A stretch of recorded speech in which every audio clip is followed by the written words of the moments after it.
සුබ දවසක් හැමෝටම. මේ වෙනකොට 2025 උසස් පෙළ ප්‍රතිඵල නිකුත් වෙලා තියෙනවා. ඒ අප ප්‍රතිඵල වලින් ජීව විද්‍යාව අංශයෙන් උසස් පෙළ හදාරලා වෛද්‍ය විද්‍යාලයකට ඇතුළත් වෙන තරම් සුදුසුකම් නොලබපු නංගිල මල්ලිලා ඉන්නවනම් ඒ අය වෙනුවෙන් ඊළඟට තියෙන එක අවස්ථාවක් තමයි සමසෞඛ්‍ය විද්‍යා උපාධි කියලා කියන්නේ. ඉතින් අද මේ වීඩියෝ එකෙන් කතා කරන්න බලාපොරොත්තු වෙන්නේ සමසෞඛ්‍ය විද්‍යා උපාධි. එහෙමත් නැත්නම් Allied Health Sciences degrees ගැන. ඒ ගැන කවුරු හරි දැනගන්න කැමති කෙනෙක් ඉන්නවා නම් මේ වීඩියෝ එක දිගටම නරඹන්න කියලා ආරාධනා කරනවා.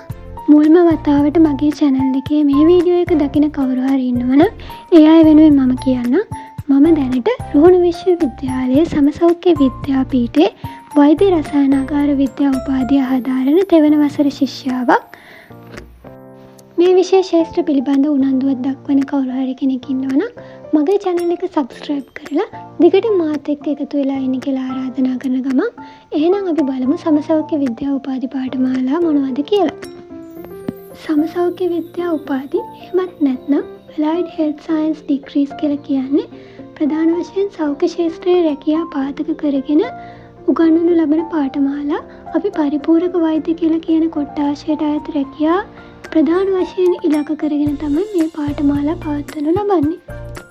Allied Health Sciences degrees රාජ්‍ය විශ්වවිද්‍යාල ගොඩක තියෙනවා. ඊට අමතරව පෞද්ගලික විශ්වවිද්‍යාලවලත් තියෙනවා. මම මේ වීඩියෝ එකෙන් කතා කරන්න බලාපොරොත්තු වෙන්නේ රාජ්‍ය විශ්වවිද්‍යාලවල තියෙන සමසෞඛ්‍ය විද්‍යා උපාධි පාඨමාලා ගැන.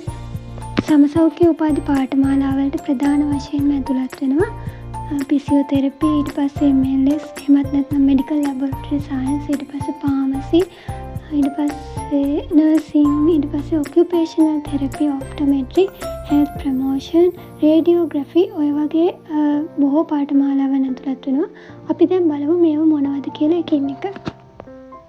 ෆිසියෝതെරපි එහෙමත් නැත්නම් බෞද්ධ චිකිත්සක කියලා කියන්නේ රෝහල් වල ඉන්න බෞද්ධ චිකිත්සකවරු. ඒ කියන්නේ යම් අස්ථි ආබාධවලදී වෛද්‍යවරුන් විසින් නිර්දේශ කරන බෞද්ධ චිකිත්සක ප්‍රතිකාර. එහෙමත් නැත්නම් ෆිසියෝതെරපිස්ට් කෙනෙක් හම්බෙන්න කියලා කියනවා. මෙන්න මේ ෆිසියෝതെරපිස්ට්ලා වෙනුවෙන් තමයි මේ බෞද්ධ චිකිත්සක වේදේ කියන පාඨමාලාව තියෙන්නේ. මේක කොළඹ විශ්වවිද්‍යාලයේ සහ පේරාදෙණිය විශ්වවිද්‍යාලයේ කියන රාජ්‍ය විශ්වවිද්‍යාල දෙකේ විතරයි පැවැත්වෙන්නේ. මේක අවුරුදු 4ක හොන්ස් ඩිග්‍රී එකක් එහෙම නැත්නම් ගෞරව උපාධියක් විදිහට තමයි තියෙන්නේ. මෙඩිකල් ලැබොරටරි සයන්ස් එහෙමත් නැත්නම් MLS වෛද්‍ය රසායනාගාර විද්‍යාව කියන උපාධි පාඨමාලාවෙන් ප්‍රධාන වශයෙන්ම පුහුණු කරන්නේ රසායනාගාරයක්, වෛද්‍ය රසායනාගාරයක්. එහෙමත් නැත්නම් අපි මෙඩිකල් ලැබ් එකක් කියලා කියන ලැබ් එක ටෙස්ට් කරන රැකියාව සඳහා තමයි මේකෙදි පුහුණු කරන්නේ. මේක රාජ්‍ය විශ්වවිද්‍යාල 4ක තියෙනවා. ශ්‍රී ජයවර්ධනපුර, පේරාදෙණිය, රුහුණ සහ යාපනය කියන රාජ්‍ය විශ්වවිද්‍යාල 4ෙම මේක පැවැත්වෙනවා.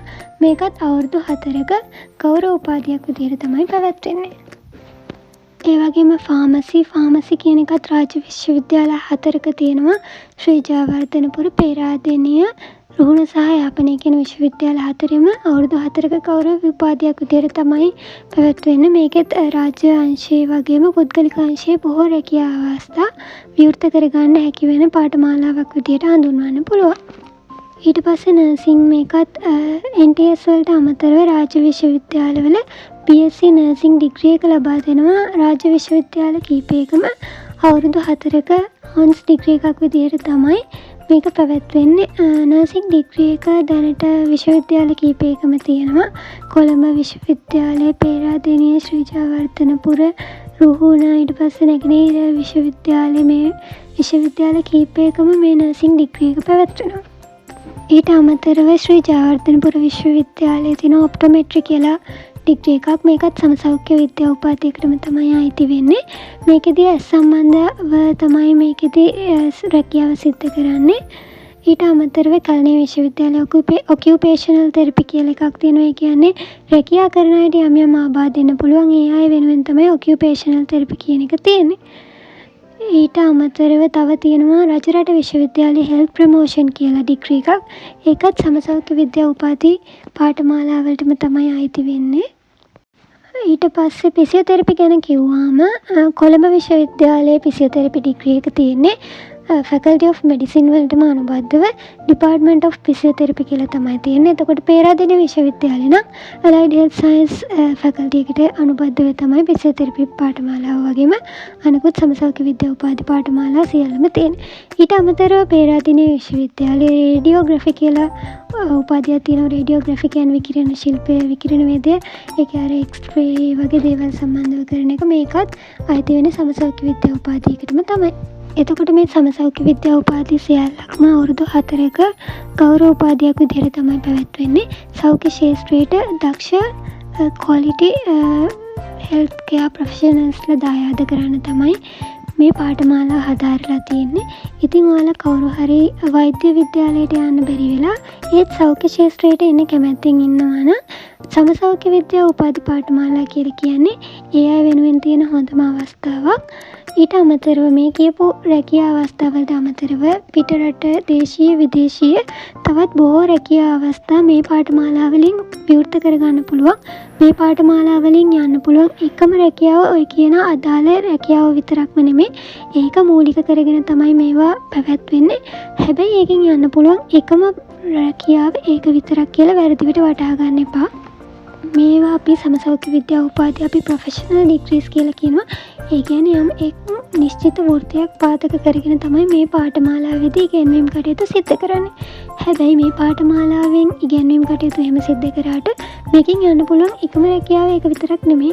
දේශීය වගේම විදේශීය රැකියා අවස්ථා ගොඩාක් ප්‍රමාණයක්, විශාල ප්‍රමාණයක් හොඳ රැකියා අවස්ථා විවෘත කරගන්න පුළුවන් මේ පාඨමාලා හැදෑරීම තුලින්. මේ රැකියාවලට අමතරව ඕනනම් අපිට ඇකඩමික් ෆීල්ඩ් එකට, ඒ කියන්නේ කවුරු හරි ලෙක්චරර් කෙනෙක් වෙන්න ඒ වගේ කැමැත්තෙන් ඉන්නවා නම් ඒ අංශයට, එහෙම නැත්නම් රිසර්ච් ෆීල්ඩ් එකට අපි හැමෝටම මේකෙදි රිසර්ච් එකක් කරන්න සිද්ධ වෙනවා. ඒ රිසර්ච් එක අනුව අපිට රිසර්ච් ෆීල්ඩ් එකට යන්න කැමති කෙනෙක් ඉන්නවා නම් ඒ ෆීල්ඩ් එකට යන්න වගේම තව ස්කෝලර්ෂිප්ස් දිනා ගන්න මේ වගේ අවස්ථා රාශියක් මේකෙන් උරුම කරගන්න පුළුවන්. මේ පාඨමාලාවල ඉසෙඩ්ඩා එක් එක් පාඨමාලාව අනුව වගේම දිස්ත්‍රික්කය අනුව සහ විශ්වවිද්‍යාලය අනුවත් අවුරුද්දෙන් අවුරුද්දට වෙනස් වෙනවා. ඒ නිසා ඔයාලා පසුගිය අවුරුද්දේ කඩේම ලකුණු අරගෙන ඔයාලගේ දිස්ත්‍රික්කයට අදාළ පාඨමාලාවේ ඉසෙඩ්ඩාගේ කොයි වගේද කියලා බලා ගන්න පුළුවන්. බොහෝ වෙලාවට ඒ ආසන්නගයක් තමයි ඊළඟ අවුරුද්දේ ඉසෙඩ්ඩාගේ විදිහටත් එන්නේ. ඒ නිසා ඔයාලට අදාළ පාඨමාලාවලට ඔයාලට කැමති අනුපිළිවෙල, ඔයාලා කැමති පාඨමාලාවේ අනුපිළිවෙලට යුනිකෝඩ්ස් දාලා ඇප්ලයි කරන්න. ඒ අනුව ඔයාලා මේ පාඨමාලාවලට කැමති නම් ඒවට තේරෙන්න පුළුවන්. මේ ගැන තව විස්තර දැනගන්න කැමති කවුරු හරි ඉන්නවා නම් මගේ channel එක subscribe කරන්න කියලා ආරාධනා කරනවා. ඊළඟ වීඩියෝ එකෙන් නැවතත් හමු වෙමු.